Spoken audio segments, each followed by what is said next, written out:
అనుకున్నటువంటి విధంగానే వాళ్ళిద్దరు ముందుకెళ్ళి పెళ్లి చేసుకుంటే నీ పరిస్థితి ఏంటి? ఆ అమ్మాయిని పెళ్లి చేసుకున్నా నన్ను రెండో వయసుగా అయినా పెళ్లి చేసుకోమని చెప్తున్నాను సార్. ఏం మాట్లాడుతున్నావు అమ్మా? నీ వయసు ఎంత, నీ ఆలోచన ఎంత, నీ బుద్ధి ఏంటి?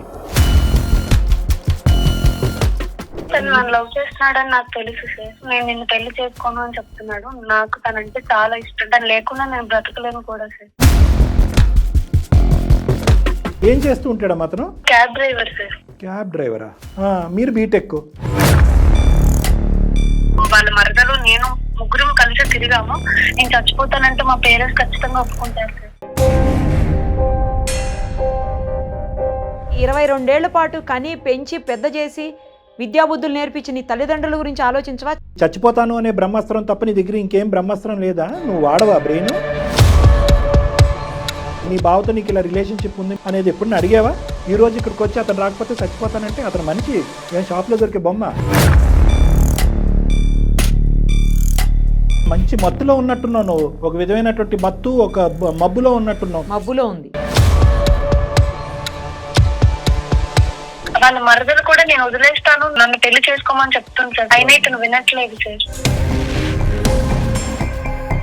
సంజన అంటే నాకు అర్థమైపోయింది. నేనే అసలు మీ దగ్గరికి వచ్చి ఎట్లా కాంటాక్ట్ కావాలని ఇది చాలా బాగా. ఆవిడ చాలా లేట్గా వచ్చింది, నువ్వు ఎప్పుడో రావాల్సిందేమో. ఈ రెండో అమ్మాయి స్టోరీ చెప్పు. అక్కడ వరకు బాగానే ఉంది. పార్ట్ 1, పార్ట్ 2 చెప్పు. అందరికి ఇష్టమైనవన్నీ కొని ఇలాగే ప్రేమగా కేరింగ్ చూపిస్తారా మీ క్యాబ్ ఎక్కిన వాళ్ళందరికీ? 2 సార్లు కోసుకుంటే పరిగెట్టుకుని వచ్చాడు కాబట్టి 3వ సారి కోసుకుంటే కనుక పెళ్ళే చేసుకుంటాడు. ఏ లోకంలో ఉన్నావమ్మా?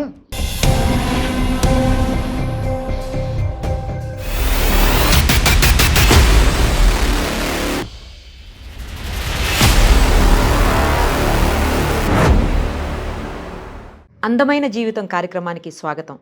నేను నిరుపమ. సార్ నమస్తే. నమస్తే నిరుపమ గారు. కళ్యాణ్ గారు ఎలా ఉన్నారు? గుడ్ అండి. అందమైన జీవితం దగ్గర దగ్గర 4 సంవత్సరాలు బట్టి నడుస్తుంది మేడం. నేను జయ గారు మీకు తెలిసే ఉంటారు, నడిపించాము.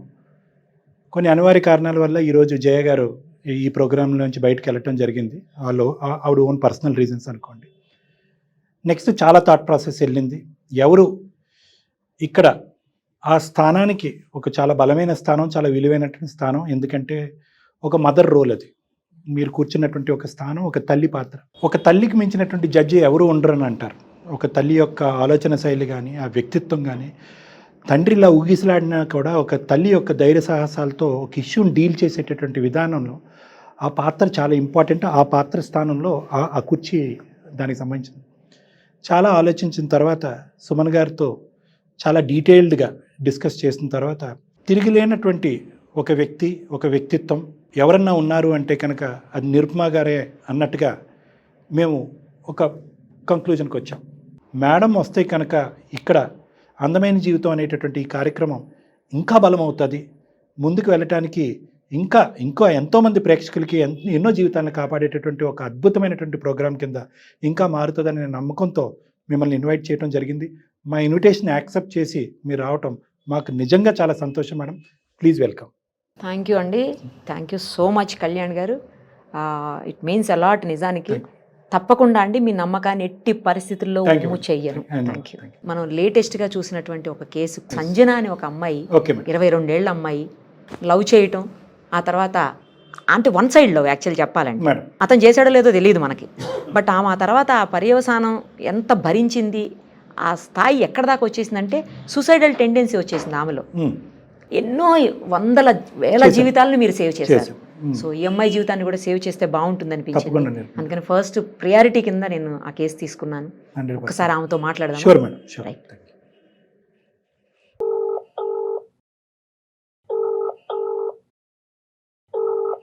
హలో అమ్మా, సంజనానేనా? అవును, ఎవరు? అమ్మా నేను నిరుపమ్మ, అందమైన జీవితం కార్యక్రమం నుంచి కాల్ చేస్తున్నానమ్మా. Thank you so much madam, నా మెయిల్ చూసి రిప్లై. ఎస్ అమ్మా. ఇప్పుడు ప్రస్తుతం మనతో పాటు డాక్టర్ కళ్యాణ్ చక్రవర్తి గారు కూడా ఉన్నారు, సైకియాట్రిస్ట్, మన అందరికీ తెలుసు. ఒక్కసారి సార్తో కూడా మాట్లాడండి అమ్మా. అమ్మ సంజన నమస్తే అమ్మ. చాలా తీవ్రకరమైనటువంటి సమస్య. అంటే మేడంకి నీది ఇమీడియట్గా అర్జెంటుగా అడ్రస్ చేయాలనే తపంతో మేడం నీ ఈమెయిల్ పికప్ చేసి కాల్ కలపడం జరిగింది. ఏంటో చెప్పమ్మా సమస్య. మీ దగ్గర అయితేనే నాకు సొల్యూషన్ దొరుకుతుంది అని చెప్పి మెయిల్ చేశాను sir. Thank you so much sir. నా పేరు సంజన సార్. నాకు బీటెక్ కంప్లీట్ అయ్యింది. నేను హైదరాబాద్ లో ఉంటున్నాను సార్. నేను 5 years నుంచి ఒక అబ్బాయిని లవ్ చేస్తున్నాను సార్. నా బీటెక్ లో నా బెస్ట్ ఫ్రెండ్ ఉంది, వాళ్ళ బావ సార్. తను బీటెక్ లో ఫ్రెండ్ వాళ్ళ బావ మేడం. ఓకే. మేమిద్దరం కలిసి తిరగడం అన్ని చేసాం సార్. ఇప్పుడు పెళ్లి చేసుకునే టైం వచ్చి పెళ్లి చేసుకుందాం అనేసరికి వాళ్ళ మరదలను చేసుకుంటానని చెప్తున్నాడు సార్. ప్రేమించాను అని అంటున్నావు, ప్రేమించుకుంటున్నారా? నువ్వు అతన్ని ప్రేమించడం ఒకటే జరిగిందా? అతను కూడా నన్ను ప్రేమిస్తున్నాడు సార్. కానీ ఇప్పుడు పెళ్లి చేసుకున్నా అన్నప్పటికీ నేను ప్రేమించట్లేదు, నేను మా మరదల్ని పెళ్లి చేసుకుంటానని చెప్తున్నాడు సార్. పెళ్లి వరకు కూడా ఆలోచించారా మీరు అప్పుడే? సార్ తిరిగాము. నేను లవ్ చేశాను సార్. తను కూడా నన్ను లవ్ చేశాడు, కానీ తను చెప్పలేదు. నేను చెప్పాను ఇప్పుడు పెళ్లి చేసుకున్నా అన్న టైంకి నేను మా మరదల్ని పెళ్లి చేసుకున్నాను. అది మాకు ఒకసారి క్లారిటీ ఇవ్వాలమ్మా. ప్రేమించడం ఏంటి, ప్రేమిస్తున్నానని చెప్పకపోవటం ఏంటి? తను నన్ను లవ్ చేస్తున్నాడని నాకు తెలుసు సార్, కానీ చెయ్యట్లేదు. నేను నిన్ను పెళ్లి చేసుకోను అని చెప్తున్నాడు. నాకు తనంటే చాలా ఇష్టం సార్. నేను చాలా సార్లు చెప్పాను, తను లేకుండా నేను బ్రతకలేను కూడా సార్. అతను నిజంగా అదే స్థాయిలో నేను ప్రేమించాడా, ఆ ప్రామిసెస్ చేశాడా, ప్రేమించి ప్రామిస్ చేసిన తర్వాత పెళ్లి అనే మాట ఎత్తేటప్పటికి వెనకడిగేశాడా? ఆ చాప్టర్ నాకు అర్థం కావట్లేదు. ఐ లవ్ యూ అవేం చెప్పలేదు సార్, కానీ తను నన్ను ప్రేమిస్తున్నాడు, నన్ను ఇష్టపడుతున్నాడు అని తను చూసే కేరింగ్ లో అవన్నిట్లో నాకు తెలుసు సార్ తనకి నేనంటే ఇష్టం అని. మేము కలిసి వైజాగ్ తిరిగాము, చాలా ప్లేసెస్ కి వెళ్ళాము. మేము ప్రైవసీగా కూడా చాలా సార్లు మేము ఇద్దరమే బయటకు వెళ్ళాము సార్. బయటకు వెళ్ళటం వరకేనమ్మా? ఇంకా ఇంకేమైనా చెప్పాలనుకుంటున్నారా మీరు? అంటే లేదు సార్, బయటకు వెళ్ళాము. తను నా మీద చూపించే కేరింగ్ అన్నిటి మీద తను కూడా నన్ను ప్రేమిస్తాడని నాకు తెలుసు సార్. కానీ ఫ్రెండ్షిప్ లో కూడా కేరింగ్ అనేది ఉంటది కదమ్మా. ఆ గీత ఎలా గీసుకున్నారు మీరు అని అంటున్నాను. లేదు సార్, తను ప్రేమించాడు. అంటే వాళ్ళ మరదలు నేను ముగ్గురం కలిసి తిరిగాము, కానీ ఆయన నన్ను చూపించే స్పెషల్ కేరింగ్ నాకు తెలుసు సార్. అంటే ముగ్గురు అంటే అమ్మా అంటే జస్ట్ ట్రిప్స్ టూర్స్ అంతే కదా? అంతే. ఓకే. సో అక్కడేమి ఇంకో విధమైనటువంటి తప్పులు ఏం జరగలేదు? లేదు సార్. వాళ్ళిద్దరు కూడా పెళ్లి చేసుకుంటారని నాకు ఎప్పుడు చెప్పలేదు సార్. వాళ్ళిద్దరు నేను 5 years నుంచి బెస్ట్ ఫ్రెండ్స్, కానీ మేము రిలేషన్ లో ఉన్నాము. మా బావని నేను పెళ్లి చేసుకుంటాను, కానీ అమ్మాయి ఎప్పుడు చెప్పలేదు సార్. ఇప్పుడు నేను తను ఇష్టపడి నేను పెళ్లి చేసుకుంటానని చెప్పినప్పుడు మేమిద్దరం పెళ్లి చేసుకోవాలనుకుంటున్నామని చెప్పారు. సో వాళ్ళిద్దరి మధ్యన లవ్ స్టోరీ ఉందన్నది మీకు తెలీదు. మీరైతే మాత్రం అతన్ని మిమ్మల్ని ప్రేమిస్తున్నాడు, మీరు కూడా అంతే గాఢంగా అతను ప్రేమించారు. కానీ ఒక్కసారి కూడా అతని సైడ్ నుంచి ఒక కమిట్మెంట్ కానీ ఒక కన్ఫర్మేషన్ కానీ I love you, I want to marry you అనేది మాత్రం రాలే. లేదు సార్, అతను చూపించిన దాంట్లో అవన్నీ చెప్పకపోయినా నాకు ప్రేమ కనిపించింది సార్. నువ్వు అలా అనుకుంటున్నావు, అదంతా పక్కన పెడదామమ్మా. ఏం చేస్తూ ఉంటాడమ్మా అతను? తను క్యాబ్ డ్రైవర్ సార్. క్యాబ్ డ్రైవరా? మీరు బీటెక్. అతను ఏం చదువుకున్నాడమ్మా? అతను ఇంటర్ తో స్టాప్ చేశాడు సార్. ఇంటర్ తో ఆపేశాడు. మరి మీ పెద్దలు ఒప్పుకుంటారా? ఒకప్పుడు అతను ఓకే అని ముందుకు వస్తే మీ పేరెంట్స్ ఒప్పుకుంటారా? మా ఇంట్లో తెలియదు సార్. తను పెళ్లికి ఒప్పుకుంటే నేను మా ఇంట్లో ఒప్పించుకుంటాను సార్. నేను చచ్చిపోతానంటే మా పేరెంట్స్ ఖచ్చితంగా ఒప్పుకుంటారు సార్. అలా ఎలా వెళ్దాం అనుకున్నావా? ఏమా తప్ప ఇంకో దారి లేదా? చచ్చిపోతాననే మాట అంటాం తప్ప ప్రతిదానికి చావే పరిష్కారం అన్నట్టుగా నేను చచ్చిపోతానని తల్లిదండ్రులను ఒప్పించేసి, నేను చచ్చిపోతానని చెప్పి బాయ్ ఫ్రెండ్ని ఒప్పించేసి, ఇంకా ఈ చచ్చిపోతాను అనే బ్రహ్మాస్త్రం తప్ప నీ దగ్గర ఇంకేం బ్రహ్మాస్త్రం లేదా? నువ్వు వాడవా బ్రెయిన్? అందమైన జీవితం కొన్ని 100 ఎపిసోడ్స్ చేసాం మేము. కొన్ని సంవత్సరాలు బట్టి నడుస్తుంది. ఫస్ట్ ఏదన్నా ఒక ఆడపిల్ల కానీ, ఒక అబ్బాయి కానీ, పెద్ద కానీ, చిన్న కానీ, ఎవరైనా కానీ చచ్చిపోతాం అనే మాట దగ్గర నుంచి మొదలు పెడితే కనుక మేము ఫస్ట్ అది ఖండించి ఆ మాటని విరమించుకునే విధంగా మాట్లాడిన తర్వాత ప్రాబ్లంకి సొల్యూషన్ చెప్తాం. సార్ ఎలా అయినా అతను ఒప్పించి నాతో పెళ్లి చేయించండి సార్, లేకపోతే నేను బ్రతకలేను సార్. అసలు అతని మనసులో నిజమైనటువంటి ప్రేమ ఉందా? ఉంది సార్, నేనంటే ఇష్టం ఉంది సార్, కానీ ఎందుకు చెప్పట్లేదు? వాళ్ళ మరదలను పెళ్లి చేసుకుంటానని చెప్తున్నాడు. నేనంటే ఇష్టం ఉంది సార్. ఇష్టం లేకుండానే నాతో బయటకు వస్తాడా సార్? నన్ను బయటకు తీసుకెళ్లి నన్ను తిప్పుతాడా సార్? అంత కేరింగ్ చూపిస్తాడా? అమ్మా అందరూ తిరిగారమ్మా, నువ్వు ఒక్కదానివే కాదు కదా. మరదలు తిరిగింది, నువ్వు తిరిగా, అబ్బాయి తిరిగాడు, అందరూ తిరిగారు. వాళ్ళిద్దరి మధ్యన ప్రేమ లేదని నువ్వు ఎలా అనుకున్నావు? వాళ్ళిద్దరి మధ్యన ప్రేమ ఉంటే 5 సంవత్సరాల నుంచి నా బెస్ట్ ఫ్రెండ్ నాకు చెప్పాలి కదా సార్. చెప్పలేదు సార్. ఎప్పుడు అంత నీ వాదన, ప్రేమిస్తున్నాను, నేను పెళ్లి చేసుకుంటానని చెప్పినప్పుడే చెప్పింది సార్. ఇద్దరు చెప్తున్నారు సార్ మేము పెళ్లి అమ్మ చేసుకోబోతున్నాం ఈ ఎపిసోడ్ చూస్తుంటుంటే నువ్వే క్వశ్చన్ నువ్వే ఆన్సర్ చెప్పుకునేటట్టున్నావు. మా పాత్ర ఏముంది ఇక్కడ? అమ్మాయిని అడిగావు నువ్వు, నువ్వు నేను చాలా క్లోజ్ ఫ్రెండ్స్ కదా, మరి నీ బావతో నీకు ఇలా రిలేషన్షిప్ ఉంది, మీరిద్దరు పెళ్లి చేసుకుందామని అనుకుంటున్నారా అనేది ఎప్పుడు అడిగావా? అడిగాను సార్, ఏం లేదు మాకు జస్ట్ బావ వరకే అని చెప్పింది సార్ తను. స్టార్టింగ్ చెప్పింది, అడిగాను కానీ ఇప్పుడు ఏమంటది? మీరు చెప్తే నన్ను టీజ్ చేస్తారని నేను అప్పుడు చెప్పలేదు, చిన్నప్పటి నుంచి అనుకున్నా మా బావ నేను పెళ్లి చేసుకుంటామని చెప్తుంది సార్. సో వాళ్ళిద్దరి వరకు అయితే వాళ్ళకి క్లారిటీ ఉంది. మీ పేరెంట్స్ ఏం చేస్తూ ఉంటారమ్మా? మీ ఫ్యామిలీ బ్యాక్గ్రౌండ్ ఏంటి? మా డాడీ గవర్నమెంట్ ఎంప్లాయీ సార్, మా mummy house wife. Okay, so educated and well settled family మీది. నువ్వేమొచ్చి అంటే క్యాబ్ డ్రైవర్స్ అంటే తక్కువగా చూసి చేయటం కాదు, కానీ ఈ అబ్బాయిలో ఒకప్పుడు క్యాబ్ డ్రైవర్ అయినా కూడా చిన్న స్థాయి ఉద్యోగం చేసి ఇంటర్మీడియట్తో ఆపేసినా కూడా ఎంతో కొంత నిజాయితీ అయితే కనిపిస్తుంది కదా. పై ఇంటి అమ్మాయిని పటాయించేద్దాము, గవర్నమెంట్ జాబ్ ఉన్నటువంటి కూతుర్ని పటాయించేద్దాం అనేటటువంటి ఉద్దేశంతో అయితే ఈ అబ్బాయి రావట్లేగా. నిన్ను నో అంటానికి ఆ అబ్బాయికి ఏ కారణం లేదు. ఓన్లీ థింగ్ ఏంటంటే అతను సిన్సియర్గా ఆనెస్ట్గా వేరే వాళ్ళని ఎవరినో లవ్ చేశాడు, నిన్ను వద్దనుకుంటున్నాడు. జరిగినటువంటి సంఘటనలు, పరిస్థితులు బట్టి, తిరిగినటువంటి ప్రదేశాలు బట్టి, అతను చూపెట్టే కేర్ బట్టి నువ్వు ఆటోమేటిక్గా ఇది లవ్ అనుకున్నావు, లవ్ని మ్యారేజ్ వరకు అని అనుకున్నావు. అతను ఎక్కడే ఎక్స్ప్రెస్ చేయడు. నీ నిజాయితీ కూడా నేను మెచ్చుకుంటున్నా. సరే, అతను ఎక్స్ప్రెస్ చేశాడు, ప్రేమిస్తున్నాను, పెళ్లి చేసుకుంటానని అన్నాడు, మోసం చేశాడని అనట్లే. నువ్వేమంటున్నావు? నేనే చేశానండి, అతను చేస్తున్నాడని అనుకున్నానండి అని అంటున్నావు. సో నీ అనుకోవటం అనేది ఎంతవరకు నిజం అనేది అతని మాటలో మనం వినాలి. నిజంగానే నా మీద ప్రేమ ఉంది సార్, కానీ చెప్పట్లేదంటే ఎందుకు చెప్పకుండా ఉంటాడు? మీరు ఇంత క్లోజ్ గా ఉన్నప్పుడు చెప్పాలి కదా సంజన. న్యాచురల్ కదా మేడం. నేను ప్రపోజ్ చేసినప్పుడే తన మరదలు చేసుకుంటానని చెప్పాలి మేడం. తను ఇన్ని రోజులు చూపించిన ప్రేమ ఏంటి మేడం? మరి తిరిగింది ఏంటి మేడం? అమ్మ, ప్రేమ అనేది నువ్వు డిఫైన్ చేస్తున్నావు. తిరిగిందాన్ని మేమేం ఖండించట్లేదు. ముగ్గురు తిరిగారు, అతను ఒప్పుకుంటాడు. మేమిద్దరం కూడా కలిసి తిరిగాం సార్. ఓకే, మీరిద్దరు కూడా కలిసి తిరిగారు. ఆ తప్పు అయితే జరగలేదు, కానీ మిగతాదంతా మీరు సింగిల్ గానీ ఎదిగారు, ముగ్గురు కలిపి తిరిగారు. అంతవరకు కూడా మేము నమ్ముతున్నాం, ఒప్పుకుంటున్నాం. మరి అప్పుడైనా డౌట్ రావాలి కదా సంజన. నువ్వు చెప్తున్నా కూడా పదే అతను ఏమి రియాక్ట్ కావట్లేదంటే మేడం ఆయన లేకపోతే నేను ఉండలేను మేడం. అమ్మా, మేడం అడిగేది ఏంటి, నువ్వు చెప్పేది ఏంటి? నువ్వు అతను లేకుండా ఉంటావన్నారా? ఉండవు అనే ప్రశ్న అది కాదు కదా. ఎక్కడో చాటు ఒక కమిట్మెంట్, ఒక ప్రామిస్ అతని దగ్గర నుంచి రాకుండా నీకు నువ్వుగా యూని డైరెక్షన్లో అలా కొట్టుకుపోతూ ఈరోజు ఇక్కడికి వచ్చి అతను రాకపోతే చచ్చిపోతానంటే అతను మనిషి ఏం షాప్లో దొరికే బొమ్మ కాదు సంజన. పేరెంట్స్ గురించి ఒక్క నిమిషం కూడా ఆలోచించలేకపోయినావా? అలాంటివి ఉండవు. తర్వాత 5 ఏళ్ళు ప్రేమించిన అతని కోసం చచ్చిపోతానంటున్నావు. మరి 22 ఏళ్ల పాటు కని పెంచి పెద్ద చేసి విద్యాబుద్ధులు నేర్పించి నీ తల్లిదండ్రుల గురించి ఆలోచించవా? చనిపోతే వాళ్ళు ఎంత బాధపడతారు? ఆయన చూపించే ప్రేమ అది డబ్బు ధనం కాదు మేడం. ఆయన ప్రేమ చూపించే ఆ విధానం నాకు ఇష్టం మేడం. అందుకే ఆయనతో కలిసి బ్రతకాలనుకో. ఒకటమ్మా, అతను ప్రేమించేటటువంటి విధానం నీకు నచ్చచ్చు, అతని మనస్తత్వం నచ్చచ్చు, నీకు ఆ వ్యక్తి నచ్చాడు, ఆ వ్యక్తికి నీవు నచ్చాలి కదా. మరి అనుకున్నటువంటి విధంగానే వాళ్ళిద్దరు ముందుకెళ్ళి పెళ్లి చేసుకుంటే నీ పరిస్థితి ఏంటి? ఆ అమ్మాయిని పెళ్లి చేసుకున్నా నన్ను రెండో వైఫ్ గా అయినా పెళ్లి చేసుకోమని చెప్తున్నాను సార్. ఏం మాట్లాడుతున్నావు అమ్మా? ఏ కాలం మనిషివి అసలు? ఈ కాలం అనే మాట మాట్లాడు. నీ వయసు ఎంత, నీ ఆలోచన ఎంత, నీ బుద్ధి ఏంటి?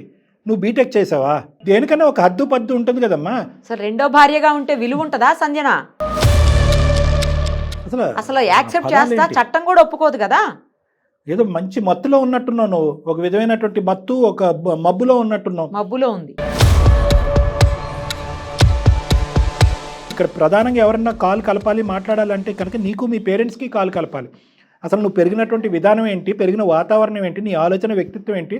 నువ్వు చాలా మొండి బారిపోయినటువంటి ఒక మనస్తత్వం ఉన్నటువంటి ఒక ఆడపిల్ల. నీ పట్టిన కుందేలకు 3 కాళ్ళు అనేటటువంటి విధంగా నీ బ్యాక్గ్రౌండ్ చెప్పాలంటే మీ పేరెంట్స్ చాలా బాగా చెప్తారు. కానీ మీ స్థాయికి తగ్గట్టు, నీ అంచనాలకు తగ్గట్టు అతను నిన్ను పోషించగలడు అనుకుంటున్నావా? ఒకవేళ రేపు పొద్దున పెళ్లి చేసుకున్నా, రెండో వైఫ్ గా ఉన్నా కూడా మేడం ఆయన ఎక్కడున్నా నేను అక్కడ ఉండడానికి అడ్జస్ట్ అవుతాను మేడం. ఆయన అంటే నాకు ఇష్టం మేడం. అమ్మ, ఇదంతా మత్తు అమ్మా, ఇదంతా పిచ్చి మత్తు. నీకు ప్రధానంగా కావాల్సింది ఏంటంటే మీ కౌన్సిలింగ్ కావాలి. మీ పేరెంట్స్తో పాటు కూర్చుని అసలు నీ మనస్తత్వాన్ని మార్చే. పెళ్ళి అవుతుందా, పెళ్లి చేసుకుంటావా, ఈ అబ్బాయిని చేసుకుంటావా, వేరే అబ్బాయిని చేసుకుంటావా, పెళ్లి చేసుకున్న తర్వాత ఈ అబ్బాయికి సెకండ్ వైఫ్ కింద ఉంటాయి, ఇవన్నీ దూరం మాటలు. ఫస్ట్ నీ యొక్క వ్యక్తిత్వం, నీ మానసిక పరిస్థితి అసలు స్టేబుల్గా లేదు. నువ్వేం మాట్లాడుతున్నావు కూడా అర్థం లేదు. ఒక చదువుకున్నటువంటి, ఒక ఉన్నతమైనటువంటి కుటుంబం నుంచి వచ్చినటువంటి ఆడపిల్ల నోట్లోంచి వచ్చే మాటలు కాదు. చావు చావు చావు అని చెప్పే మాటలు పదే మాట్లాడుతూ వినటానికి కూడా మేము ఇష్టపడట్లేదు. ఎందుకంటే ప్రాణాలకు మించినటువంటి గిఫ్ట్ ఈ జీవితంలో ఏదీ లేదు. ఈరోజు నువ్వు ప్రాణాలతో ఉన్నావు అంటే అది భగవంతుడు నీకు ఇచ్చినటువంటి వరం.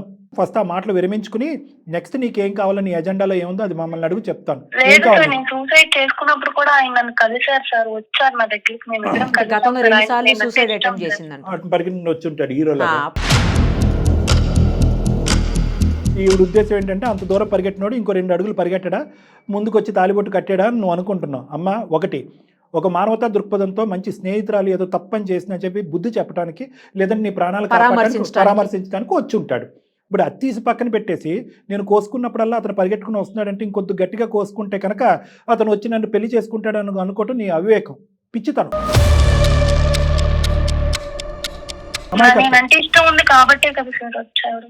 సరేనమ్మా, నువ్వు అక్కర్లేదు. ఒక రోడ్డు మీద కుక్కని గుద్దినా కూడా ఎంతోమంది పరిగెడతారు. ఓకే, ఒక కారు వచ్చి గుద్దినా కూడా ఎంతోమంది పరిగెడతారు. అది మానవత్వంలో ఉండేటటువంటి ఒక ప్రైమరీ ఇంగ్రీడియంట్. అది దాని గురించి నువ్వు మాట్లాడుకో, నీకు అర్థం కాదు అది. ఇప్పుడు మాకేం చేయమంటావు అనేది నువ్వు ఎజెండా చెప్పు. ఎందుకంటే నిన్ను చూసి మాకు చాలా భయం వేస్తుంది. అవతల వాళ్ళు నీకు అనుకున్నటువంటి విధంగా లొంగకపోతే వాళ్ళ జీవితాలు నువ్వు ఏ లెవెల్కి వెళ్ళి ఏం చేస్తావో మాకు భయం కాదు. నేనంటే ఇష్టమే సార్. ఇప్పుడు పెళ్లి టైంకి వచ్చేసరికి బ్లాక్ చేసి మరి ఇంకేం చేస్తాడమ్మా? ఏం చేస్తాడు? 15-20 రోజులు, నెల రోజుల లోపలే ఒక రిలేషన్షిప్, ఇంకో కార్యక్రమాలు. అలాంటిది 5 సంవత్సరాల పాటు నిన్ను తాకలేదు ఆ అబ్బాయి యొక్క నిజాయితీ నచ్చి ఈరోజు నువ్వు మాకు ఫోన్ కాల్ చేసావు. అటువంటి నిజాయితీ అయినటువంటి మనిషికి పగలనక రాత్రి అనక నువ్వు ఇలా గన్ను పెట్టుకుని కూర్చుంటే ఏం చేస్తాడమ్మా? బ్లాక్ చేయక. హెరాస్మెంట్ కాదు, డ్రైవింగే చేయాలా, ఫోనే మాట్లాడాలా? సార్, నా లాస్ట్ హోప్ సార్, మీకు మెయిల్ చేశాను, మీరు రిప్లై వస్తారని కూడా అనుకోలేదు. నా అదృష్టం సార్. ఎలా అయినా మీరే మమ్మల్ని కలపాలి సార్. వాళ్ళ మరదలు కూడా నేను వదిలేస్తాను, నన్ను పెళ్లి చేసుకోమని చెప్తుంది సార్ స్వప్న. అయినా ఇతను వినట్లేదు సార్. నీ బాధ పడలేక ఆ అమ్మాయి విత్డ్రా అవుతానంది. అయినా కానీ ఈ అబ్బాయి తన నిజాయితీని ఇంకో లెవెల్కి తీసుకెళ్ళాడు. లేదు సార్, నేనంటే ఇష్టమే కానీ చెప్పట్లేదు సార్ బయటికి. నీ వీణావాదం నీదే, మమ్మల్ని వినమంటున్నావు నువ్వు ఎలా వాయించినా కూడా. మేము తట్టుకోలేమమ్మా ఈ వాయింపుడు.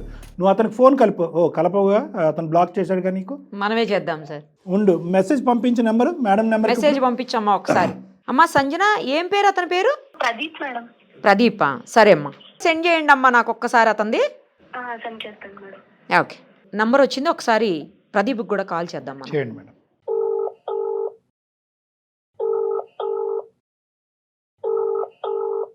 హలో హలో, ప్రదీప్ గారేనండి? అవునండి, మీరెవరండి? నేను సుమన్ టీవీ అందమైన జీవితం నుంచి నిరుపమ మాట్లాడుతున్నా అండి. డ్రైవింగ్ లో ఉన్నాను మేడం, కొంచెం ఒక్కసారి బండి పక్కకు తీరా, మీతో మాట్లాడాలి. కొన్ని నిమిషం మేడం. చెప్పండి మేడం. సంజన తెలుసా మీకు? సంజన నా మరదల వాళ్ళ ఫ్రెండ్ మేడం. అతను సంజన తెలుసు మేడం. ఆమెను ప్రేమించారా మీరు? లేదు మేడం, నేను ప్రేమిస్తాను అమ్మాయిని. కళ్యాణ్ గారు, ఇదేంటండి, మీరు మాట్లాడండి ఒకసారి. నమస్తే నాన్న, డాక్టర్ కళ్యాణ్ చక్రవర్తి. ఎవరు? ప్రదీప్. ప్రదీప్, మన ప్రోగ్రామ్ చూసే ఉంటారు, అందమైన జీవితం.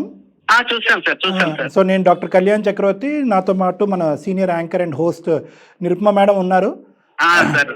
ఇప్పుడు మీరు కంగారు పడవలసింది, భయపడవలసినటువంటి అవసరం ఏమీ లేదు. ఉన్నది ఉన్నట్టుగా చెప్పండి. సమస్యను పరిష్కరించడం గురించి మేము ఇక్కడ ఉన్నాము. బ్యాక్గ్రౌండ్లో మన ఎవరు సంజన కూడా ఉంది. ఎందుకంటే మీరు ఆవిడ నెంబర్ బ్లాక్ చేశారు కాబట్టి మాకు ఇంకొక పద్ధతి తెలియక కాన్ఫరెన్స్ కాల్ తీసుకుని మిమ్మల్ని కలపడం జరిగింది. సంజన అంటే నాకు అర్థమైపోయింది. నేనే అసలు మీ దగ్గరికి వచ్చి ఎట్లా కాంటాక్ట్ కావాలని నేను చాలా బాధపడుతున్నాను. మీరే ఫోన్ చేశారు. ఆవిడ చాలా లేట్గా వచ్చింది, నువ్వు ఎప్పుడో రావాల్సిందేమో. ఈ మరదల ద్వారా పరిచయం అయినటువంటి మీరు ఆ అమ్మాయి చాలా గాఢంగా ప్రేమించింది.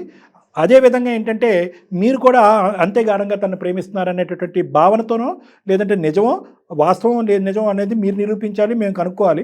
పెళ్ళి అనేటటువంటి మాట వచ్చేటప్పటికి మీరు దాటేసి దాని పైపెచ్చి ఏంటంటే మా మరదల్ని నన్ను వైఫ్ అండ్ హస్బెండ్ కింద ఎప్పటి నుంచో చిన్నప్పటి నుంచి మేము అనుకున్నాం, వాస్తవానికి మేము ప్రేమించుకుంటున్నాం, మేము ఇద్దరం పెళ్లి చేసుకుంటాం అనే మాట కూడా మీరు అన్నారు.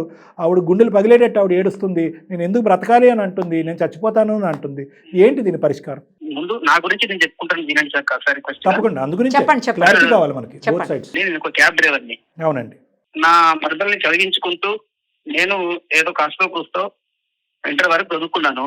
మరదలను చదివించడం ఏంటి? ఆ అమ్మాయి తల్లిదండ్రులు మా మామయ్య గారు చనిపోయారు. ఓ అయ్యో, కాలం చేశారు. ఆ కుటుంబ బాధ్యతలు కూడా నేనే తీసుకోవాల్సి వచ్చింది. వాళ్ళకు ఒక పెద్ద దిక్కులాగా, పెద్ద కొడుకులాగా. So nice. అంటే అంతటి వరకు మొదటి నుంచి మీరు ఇద్దరు పెళ్లి కూడా చేసుకో, ఈ అమ్మాయిని పెళ్లి చేసుకోవాలనుకుంటున్నారా మీరు మొదటి నుంచి? చిన్నప్పుడు మా పెద్దవాళ్ళు అనుకున్నారు, ఇక్కడ పరిస్థితులు చూసి కూడా నా మద్దలు నేనే చేసుకోవాలనుకున్నాను.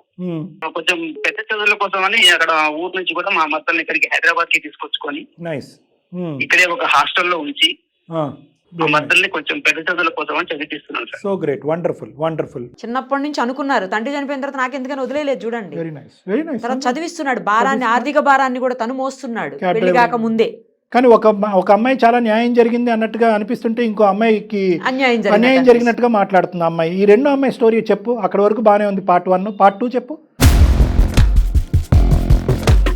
ఈ అమ్మాయి ఎవరో అసలు? మద్దల్ని అక్కడ హాస్టల్లో ఉంచాను. ఓకే.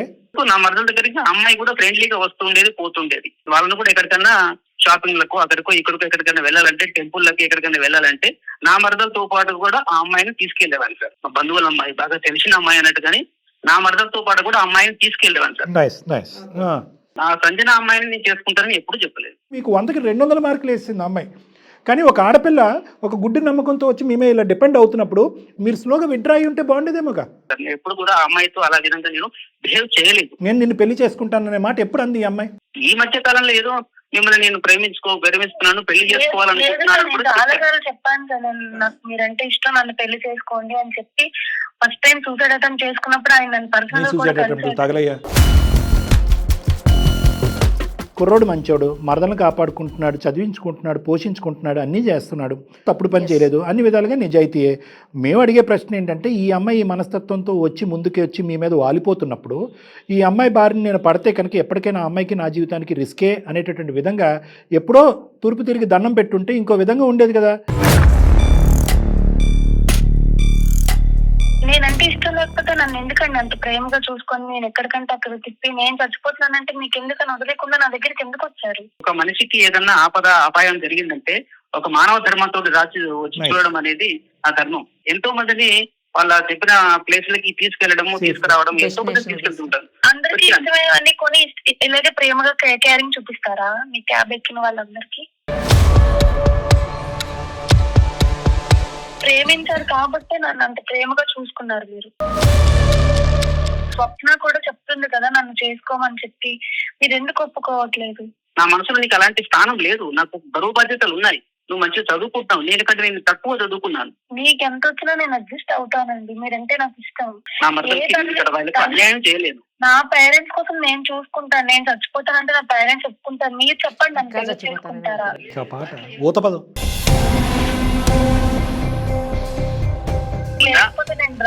అమ్మ సంజన, దయచేసి ఇక్కడ నేను నిరుపమ మేడము ప్రదీప్ యొక్క కాల్ కలప ముందే నీ మెంటాలిటీ ఏంటి అనేది మాకు అర్థమైంది, నీ సైకాలజీ ఏంటి అని అర్థమైంది. ఎట్టి పరిస్థితుల్లో చనిపోతాననే మాట మాట్లాడొద్దు, దాన్ని విత్డ్రా చేయ ఫస్ట్ అని చెప్పారా, చెప్పలేదా సంజన? దయచేసి మా విలువైనటువంటి సమయాన్ని నువ్వు వృధా చేయొద్దు. నువ్వు ఎంచుకున్నటువంటి దారి, నువ్వు ఎంచుకున్నటువంటి మార్గానికి మేం బాధ్యులమా, అతను బాధ్యుడా? ఇక్కడ మోసం అనేది ఉందా సబ్జెక్టు? ఎవరన్నా మోసం చేశారా? ఎవరన్నా అన్యాయం చేశారా? ఎవరి జీవితాలకు ఎవరు బాధ్యత వహిస్తారు?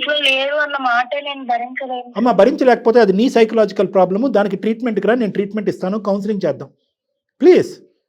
నీ జీవితానికి ఒక ధ్యేయం ఉంది, ఒక గమ్యం ఉంది. మీ తల్లిదండ్రులకు నీ మీద ఒక బాధ్యత ఉంది. నీకు మీ తల్లిదండ్రుల గురించి ఒక బాధ్యత ఉంది. నీ గోల్ డైరెక్షన్ వైపు నువ్వు వెళ్ళాలి. నువ్వు చదువుకున్నటువంటి చదువును సార్థకం చేసుకోవాలి. నీ కాలం మీద నువ్వు నిలబడేటటువంటి ప్రయత్నం చేయాలి. నీ చదువును ప్రేమించాలి, నువ్వు సంపాదించే ఉద్యోగాన్ని ప్రేమించాలి, నీ కన్న తల్లిదండ్రులను ప్రేమించాలి. ఇదమ్మా అసలైనటువంటి ప్రేమ. నీ కాలేజీలో ఎంతోమంది బాయ్స్ని చూసుంటాం, మీ చుట్టాల్లో ఎంతోమంది ఫ్రెండ్స్ని చూసుంటాం. అసలైనటువంటి ప్రేమకి నిర్వచనం ఏంటి అనేటటువంటిది ఆ అబ్బాయిని చూసి నేర్చుకోవచ్చు కదా. వాళ్ళ మావయ్య చనిపోయాడు. వినమ్మా సంజన, విను. నీ పాట అదే పాట పాడటం కాదు, నీకు కొద్ది బుద్ధి చెప్పేటటువంటి టైం వచ్చింది. ఆ అబ్బాయి ఏం చేస్తున్నాడు? తన బాధ్యత తను తీసి పక్కన పెట్టి ఒక తండ్రి లేనటువంటి ఒక బిడ్డకి ఒక దారి చూపెడుతున్నాడు. ఆ అమ్మాయికి ఒక దిక్కు కల్పిస్తున్నాడు. ఆ అమ్మాయికి ఒక ప్రపంచాన్ని చూపెడుతున్నాడు. ఆ అమ్మాయికి ఒక తోడుగా నిలబడాలనుకుంటున్నాడు. అది అసలైనటువంటి ప్రేమ. సపోర్ట్ చేయి చేతనైతే. ప్రేమ అంటే కనుక బెదిరించాలి, భయపెట్టాలి, థ్రెట్ చేయాలి, చచ్చిపోవాలి అంటే కనుక 2 సార్లు బ్లాక్మెయిల్ చేయాలి. 2 సార్లు కోసుకుంటే పరిగెట్టుకుని వచ్చాడు కాబట్టి 3ఓసారి కోసుకుంటే కనుక పెళ్ళే చేసుకుంటాడు. ఏ లోకంలో ఉన్నావమ్మా? దీన్ని ఏమంటారు తెలుసా? ఈ మధ్యకాలంలో ఇంగ్లీష్ పదాలు బాగా వాడుతున్నారు, పర్సనాలిటీ డిసార్డర్స్. నార్సిస్టిక్ పర్సనాలిటీ అంటారు దీన్ని. అంటే నీ వ్యక్తిత్వంలో ఒక లోపం ఉంది, నార్సిస్టిక్. అంటే నా స్వార్థం, నా సంతోషం, నా సుఖం, నాకు కావలసినటువంటిది నేను గెలుచుకోవాలి, అవతల వాళ్ళు ఎలా పోయినా పర్లేదు. ఆఖరికి నీ బారిన పడలేక అంత గాఢంగా ప్రేమించుకున్నటువంటి ఆ భావమరదలు, ఆ మరదలు ఆల్రెడీ 50% విత్డ్రా అయిపోయింది. ఇలాంటి సినారియోస్లో ఏం చూస్తాం? ఆ అబ్బాయి రావటం, ఒక ఉన్నతమైనటువంటి స్థానంలో ఉన్నటువంటి నిన్ను పటాయించడం, తల్లిదండ్రులు బెదిరించడం, పెళ్లి చేసుకోవటం, లేదంటే వాళ్ళు దీవిస్తే పెళ్లి చేసుకోవటం, లేదంటే అమ్మాయిని లేపుకుని వెళ్ళిపోయి పెళ్లి చేసుకోవటం, ఇలాంటి కథలు మనం వింటూ ఉంటాం. ఈ అబ్బాయిలో ఆ నిజాయితీ ద్వారా నువ్వు నేర్చుకునేటటువంటిది ఏమీ లేదా? ప్రదీప్, ఆ అమ్మాయి సంతృప్తి గురించి ఒక 2 మాటలు అడుగుతున్నాను, అడగకూడదు చండాలం. నువ్వు ఆ అమ్మాయిని చేసుకున్నా కూడా ఈ అమ్మాయి వచ్చి మీ ఇంట్లో ఉంటుందంట. దీనికి ఏమైనా అర్థం ఉందా? ఎలా చేసుకుంటాను సార్, నా వల్ల సభాముఖంగా ఒక క్లారిటీ ఇస్తామనే ఉద్దేశంతో అడిగాను. నెంబర్ 1. నెంబర్ 2, ఈరోజు మీ మరదలు ఈ బాధ పట్టలేక బాబోయ్ నువ్వే చేసుకో తల్లి అని అందంట. సంజన చేసుకుంటావా? లేదు. ఏ ఇంజెక్షన్ పనిచేయట్లేదు అమ్మాయికి. సార్ వాళ్ళ పేరెంట్స్ని అమ్మాయిని పిలిచి మీరు కౌన్సిలింగ్ చెయ్యాలి. Perfect madam. రేపొద్దున పెళ్ళి అయ్యి మీరు ఇంకో జీవితాన్ని బ్రతకాలి అని అనుకుంటే అక్కడ కూడా దూరి మీ జీవితాన్ని పాడు చేయనటువంటి మనస్తత్వంలోకి ఈ అమ్మాయి వెళ్ళకుండా ఈ అమ్మాయి కొద్దిగా ప్రొటెక్టివ్ కౌన్సిలింగ్ అనేది మనం చేయాలి. అది చేద్దాం. కానీ దానికి ముందు ఈ అమ్మాయికి నువ్వు ఫైనల్గా ఏమైనా చెప్పి ఫోన్ పెట్టేదలుచుకుంటే మీరు వెళ్ళిపోవచ్చు. మేమేమి మిమ్మల్ని ఆపము. నా మద్దతు నేను అన్యాయం చేయలేను. అక్కడ ఆ అమ్మాయి జీవితం కూడా నాశనం కావద్దు. ఓకే. వాళ్ళ తల్లిదండ్రులను కూడా పిలిపించి చెప్పండి సార్. నా పేరెంట్స్ ఏం చెప్పొద్దు సార్. నా పేరెంట్స్ ఇంటికి వెళ్ళి నేను డిప్రెషన్ లో ఉన్నానంటే మళ్ళీ నన్ను దేనికి కూడా మీ పేరెంట్స్ కి కారణాలు తెలియట్లేదు, వాళ్ళు ఒక చీకట్లో ఉన్నారు. తెలియదు సార్. నాకు ఈయన పెళ్లి చేసుకుంటారంటే నా పేరెంట్స్ నేను ఒప్పించుకుంటాను, ఏమీ తెలియకూడదు. నేను హైదరాబాద్ లో ఉన్నాను సార్, ఇంటికి వెళ్ళి. సరే, అవన్నీ వర్కౌట్ అవుదమ్మా. ఇక్కడ ప్రదీప్ పాత్ర అంటూ నీ జీవితంలో ఏమీ లేదు. స్నేహితుడిని భర్త కింద మార్చుకోవాలనేటటువంటి తాపత్రయంతో, ఒక ఫ్రెండ్షిప్ని రిలేషన్షిప్ కింద కన్వర్ట్ చేసుకోవాలనేటటువంటి అత్యాశతో ఈరోజు ఒక మంచి వ్యక్తిని ఒక వ్యక్తిని నువ్వు దూరం చేసుకున్నావు. నువ్వు మీ తల్లిదండ్రులు తీసుకున్న దగ్గరికి ఒక్కసారి రా. నేనేమి వాళ్ళతో నీ గురించి ఏదో భయంకరంగానో చెడ్డగానో చెప్పను. మనం ఇక్కడ మాట్లాడుకున్న ఈ సంభాషణ కూడా మీ తల్లిదండ్రులకు చెప్పను. ఈ అమ్మాయి కొద్దిగా మానసికంగా ఇలా ఇబ్బంది పడుతుందండి, ఈ అమ్మాయిని జాగ్రత్తగా చూసుకోండి, నేను చెప్పినప్పుడల్లా నా దగ్గర పంపించండి కౌన్సిలింగ్ అనేటటువంటిది రిక్వెస్ట్ పూర్వకంగా వాళ్ళని నేను అడుగుతా. ఓకేనా? ట్రై చేస్తాను మేడం. ట్రై చేయటం అనేటటువంటిది మనస్ఫూర్తిగా ట్రై చేసేటట్టు అయితే కనుక నువ్వు మాకు ఈమెయిల్ పంపించినందుకు, నేను నీతో కాల్ మాట్లాడినందుకు ఒక ఉపయోగపడుతుంది. మనస్ఫూర్తిగా ట్రై చేయి. ఒకసారి ఆలోచించుకో. చాలా మంచి మాటలు నేను నిరుకుమా మేడం ఇప్పటివరకు చెప్పాం. బలవంతమైనటువంటి ప్రేమ అవతల వాళ్ళ మీద రుద్దేసి I love you so you have to love me, నేను కోసుకున్నాను కాబట్టి నువ్వు వచ్చావు కాబట్టి నీకు నా మీద ప్రేమ ఉంది, నీతో పాటు ఒక 4-5 సార్లు బయట తిరిగాం కాబట్టి ప్రేమ ఉంది అని చెప్పి దయచేసి ఈ లేనటువంటి ప్రేమని మనుషుల మీద రుద్ది పెళ్లి వరకు తీసుకెళ్లేటటువంటి ప్రయత్నం చెయ్యొద్దు. ఎందుకంటే అలా చేసినా కూడా నీలాంటి అమ్మాయిలకి చాలామంది సుఖపడరు. ఆ జీవితాలు కూడా నిలవు సార్. ఉండవు మేడం. సంసారాలు నిలవు, ఉండవు, కాపురాలు ఉండవు. ఎందుకు? అతను ముళ్ళకంప మీద నడుస్తున్నట్టుంటుంది. నీకు ఎందుకు ఇంత బలంతం పెట్టాననే ఫీలింగ్ వస్తుంది. మీ ఇద్దరు పెళ్లి నచ్చక మీ పేరెంట్స్ బాధపడుతూ ఉంటారు. ఇలా క్రాస్ సెక్షనల్గా ఆలోచించకుండా లాంగిట్యూడినల్గా చూడు. జీవితం ఒక ఫోటోగ్రాఫ్ కాదు, జీవితం అంటే ఒక సినిమా. ఇలాంటి వివరాలు ఇంకా కావాలంటే నువ్వు దయచేసి నా దగ్గర రా.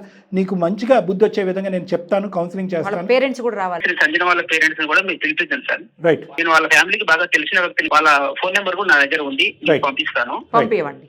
నేను కూడా వస్తాను సార్. మంచి కౌన్సిలింగ్ ఇచ్చి మమ్మల్ని కాపాడండి సార్. Very good. సూపర్, చాలా బాగా చెప్పారు. I'm ready. భవిష్యత్తు నువ్వు చూడలేకపోతున్నావు, నీ భవిష్యత్తు మేము చూడగలుగుతున్నాము.